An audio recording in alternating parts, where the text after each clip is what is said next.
Assalamualaikum warahmatullahi wabarakatuh. Selamat berjumpa lagi teman-teman.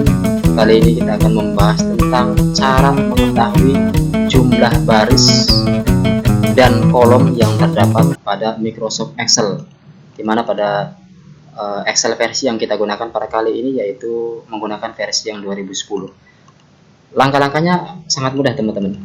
Jadi langkah yang pertama adalah kita klik pada sel di sini, di sel A1, ini sel A1 ya. Kemudian untuk mengetahui jumlah baris pada sheet ini ya, pada sheet ini sheet 8. Karena di sini banyak sheet, kita klik yang sheet 8 berapa barisnya, maka klik di sini kemudian kita bisa menggunakan tombol kombinasi CTRL dengan tanda panah arah ke bawah. Tekan CTRL kemudian tanda panah ke bawah, maka dia akan langsung ke bagian baris terakhir pada sheet Excel ini, dimana jumlahnya adalah 1.048.576 baris. Nah, untuk mengembalikan posisi kursor ini, maka kita bisa melakukan dengan tombol kombinasi Ctrl atau CTRL kemudian tanda panah ke atas. Nah, seperti ini.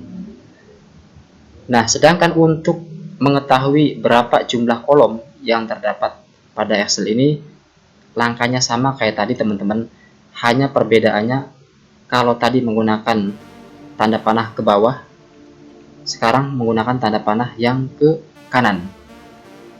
Klik di sini di sel di sel A1 maaf, kemudian klik Ctrl kemudian tekan tanda panah ke kanan.